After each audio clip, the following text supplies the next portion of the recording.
Jusqu'à 9h, Good Morning Business.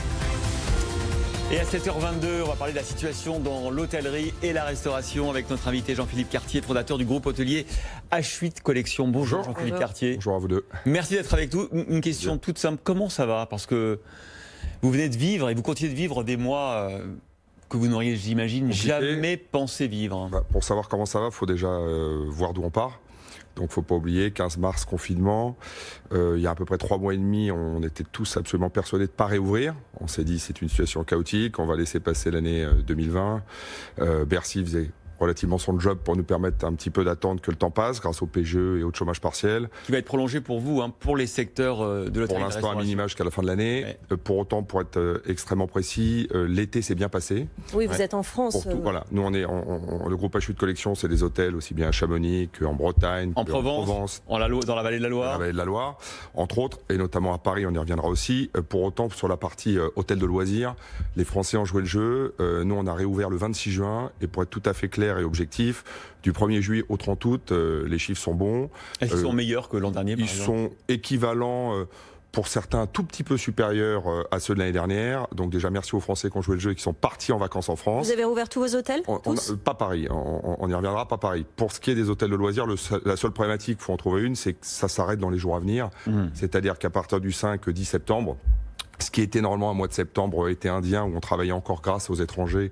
Et voilà, ça va s'arrêter assez rapidement. Et à partir de ce moment-là, les problématiques vont revenir. Vous le voyez là, les réservations pour septembre, vous voyez qu'on aurait pu penser que les Français étalent leurs congés pour avoir moins de monde. En fait, c'est pas le cas. On aurait pu penser. La réalité des choses, c'est qu'il y a eu, je vous dis, une grosse volonté de partir juillet-août. Je pense que les gens la reviennent, qu'ils soient en télétravail ou pas. Il y a une volonté de revenir proche de son lieu de travail, même si on travaille de chez soi.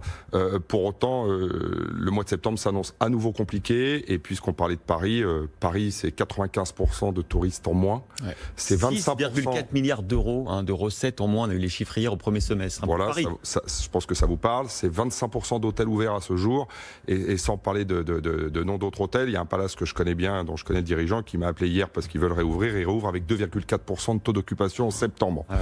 Un palace très connu, 2,4% de taux d'occupation. Mais ils veulent faire tourner l'hôtel parce que c'est compliqué d'avoir un hôtel fermé pendant des mois, pour des tas de raisons faciles à comprendre. Nous, notre hôtel parisien, qui est un 4 étoiles, s'appelle le Matisse, qui est à quasiment 100% à l'année. On est incapable de réouvrir et de se projeter avant 15 octobre. 30 octobre, on veut le rouvrir mi-septembre. Pour l'instant, il n'est pas question de rouvrir. Il n'y a absolument aucun intérêt de rouvrir cet établissement à ce jour. Donc chômage partiel. Donc chômage partiel, hôtel 100% fermé, zéro chiffre d'affaires. Donc à partir de ce moment-là, pas beaucoup de visibilité sur tout ce qui est métropole, ville, avec une question qui se pose, quel va être l'avenir de tous ces emplacements qui fonctionnent par le tourisme, qui fonctionnent par le séminaire, qui fonctionnent par l'événementiel. Voilà, sur du court moyen terme, il est assez dur de se projeter. Pour l'hôtellerie de tourisme, c'est au jour le jour, mais l'été a été plutôt bon. Pour la restauration, vous avez notamment, vous êtes rentré dans un restaurant à Paris, le Loulou, là, restaurant Loulou, Coco, art décoratif au Louvre. Ça se passe comment? Nous, c'est des jolis endroits qui ont une chance absolue, et je pense aux autres, c'est d'avoir des belles terrasses. Donc comme on a des grandes terrasses, dès qu'il fait beau, ça va bien. Quand il fait moins beau, c'est plus compliqué. Donc on regarde la météo comme le lait sur le feu. Pour l'instant, je vous dis, il n'y a pas de temps d'affaires ouverte que ça, de par la fermeture également de ces hôtels et autres. Et face à ça, on a réussi à faire, on est sur des moins 10, moins 15%, ce qui reste acceptable par rapport à la situation. Maintenant, on est vraiment au jour le jour. Moi, je suis pas un défaitiste, je suis un optimiste, je suis avant tout un entrepreneur parce que je suis actionnaire de pas mal d'autres choses que du secteur de l'hôtellerie. Et il faut rappeler quand même qu'on a été très bien soutenu.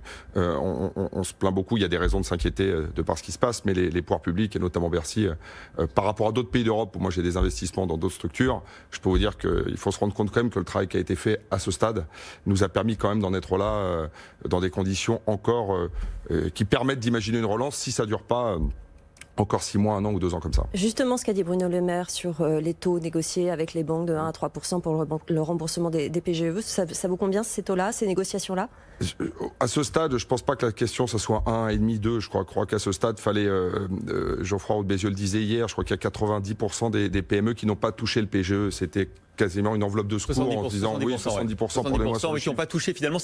Et j'en connais plein d'entrepreneurs qui disent on l'a pris au cas où, mais on l'a pas touché parce qu'après il faudra le rembourser. Exactement. Maintenant, on est tous conscients, pour parler parfois régulièrement avec le ministre, on est tous conscients qu'on ne le remboursera pas dans 6 mois. On est tous d'accord. Et à partir de ce moment-là, je pense que les taux sont pas un vrai sujet, que ça soit 1,5 ou 2,25. La réalité, c'est le temps qu'on va nous laisser pour rembourser. C'est la manière dont on va pouvoir nous accompagner autour de chômage partiel. C'est un sujet clé.